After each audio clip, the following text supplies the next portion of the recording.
Hey guys, Pegwarmer here, and today I'm going to be taking a look at G.I. Joe Classified Series Gung Ho. Gung Ho is number 7 in the series, but is the 8th figure in the line. We'll look at his accessories and compare him to other 6-inch figures.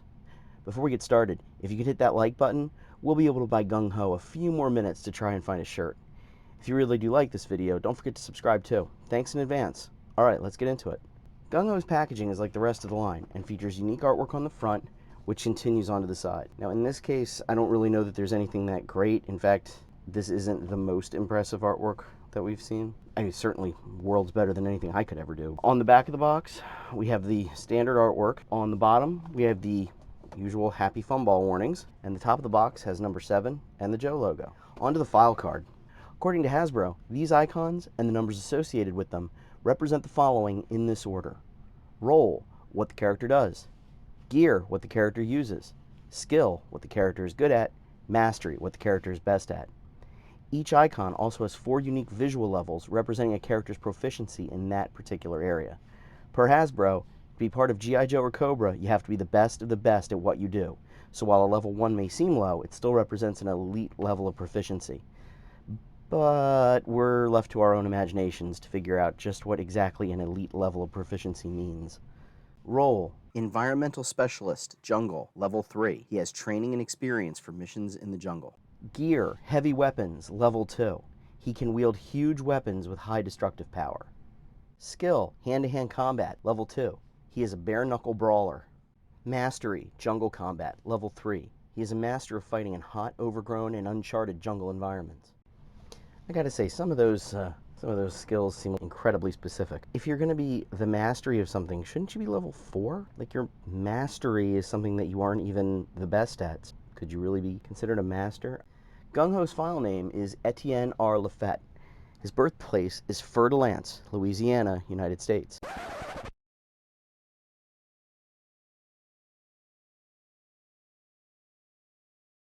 His height is listed as 6 foot 4 inches, or 1.93 meters, and his description is Fearless Jungle Specialist. According to his bio on the official G.I. Joe site, a tireless brawler who is physically incapable of experiencing fear. Gung Ho punches first and lets someone else clean up the mess. A genetic anomaly that inhibits his fear response makes him willing to enter any situation, no matter the personal danger. His bayou roots make him a perfect selection for missions involving jungle or swamp terrain. Let's free Gung Ho from his plastic prison and check out his accessories. All right.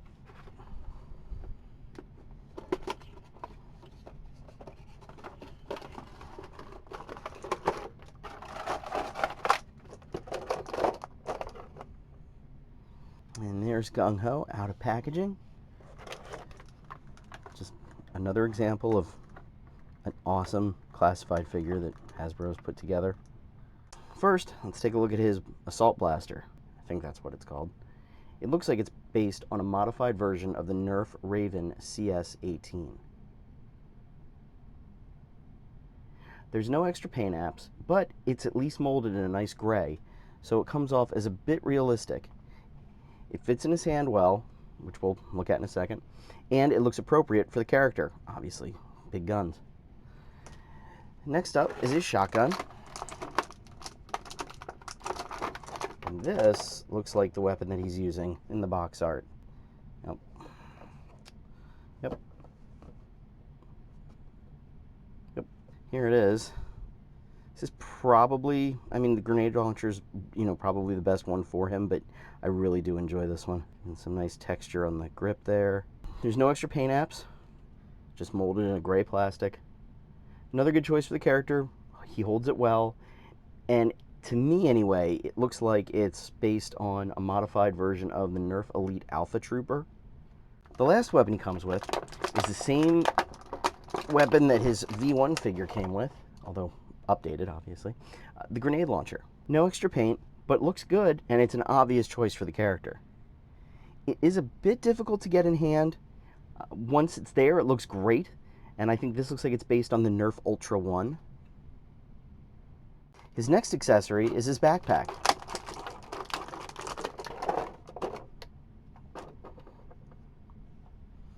It's got nice wrinkling, see there along the sides and throughout, as well as straps here and here, and I think there's even and they kind of go across the back there.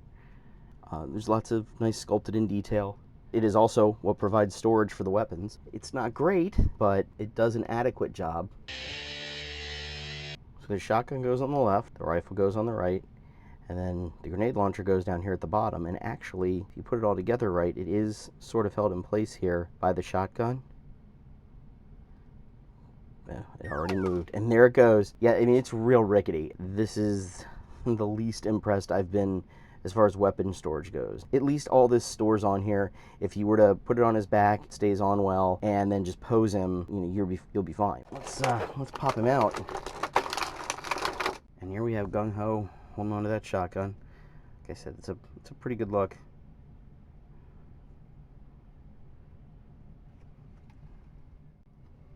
Now the assault rifle doesn't really, I mean, it looks good. It's a nice, you know, beefy weapon, but he has a hard time holding it, and especially because the stock and the clip or the magazine tend to run into his arm, and because his butterfly joints aren't that great, it's, you know, you can do it, but it doesn't look that good. And here he is with the grenade launcher, and again, this one is kind of a pain in the butt. Once it's in, looks exactly right. I think the grenade launcher is probably the best looking, and especially in hand, like it just looks great. And because the stock is kind of cut off, you can actually get into some decent kind of action shots. If I could only pick one, I'd probably still go with the shotgun, only because I feel like that can lead to some more dynamic poses than just this. But I don't have to pick. I can have both. I can have all three, even that the assault rifle doesn't really work. I'll just throw his backpack on. And the other reason why I think I'm going to keep this on is because it looks so awkward when put on his backpack that I would rather him just be holding it. Well, let's take a closer look at Gung Ho. We're going to start right at the top, and he has got this awesome mohawk. I think it's a great update to the original shaved head look. The face sculpt is excellent. It's got very nice details. I'm gonna pop this off. All right, his chest tattoo. It's right for the character, but just my opinion, I think there's a major flaw. I don't want to come out and say it, but it looks more like something from an Axis power in World War II than it does a Marine logo. And now I am sure, or at least I really, really hope, that this is absolutely not the look that Hasbro was going for, but it's unfortunate that they didn't pay a bit more attention to this and come up with something different.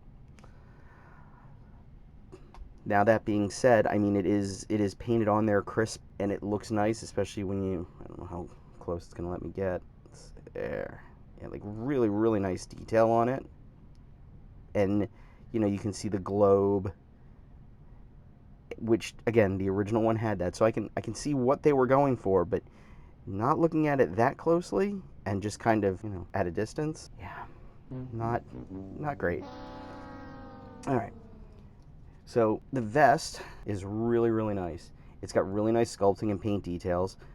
I really like that the grenades on the shoulder here, they could have just very easily made it the same green as the rest of the vest, but they actually went out of their way to make it a different color just so it pops out a little bit. I really like the shoulder armor here, his communicator. There's really nice detailing on the back. I like that there's like some damage here, like he's been through some stuff.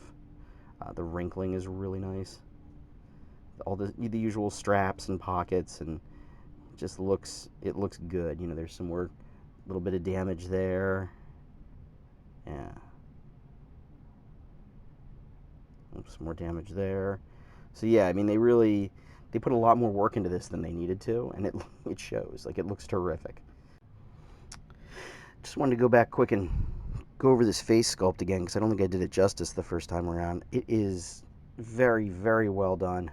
You know, the eyebrows, the hair on the mustache, kind of the sculpted in lines, like the age lines, the forehead, like the creases in the forehead. They really did an awesome job with this. And again, they didn't have to. This, you know, it's not like this was a $200, you know, collector piece is a $20 toy, but they really, it just shows what they're capable of, which then when you see, not in the Joe line necessarily, but when you see some of the other figures they put out that aren't as good, it's just sad, because you know they can do it. Here's the proof. He has a forearm guard on the right arm, and it's molded in silver with black straps, and you can actually remove it It has what appears to be an additional clip for the assault rifle right there mounted on top. And it's nice that it's painted a darker silver so it stands out from the rest of the guard. And I like that the straps here are painted black. Like it looks like it's a real thing.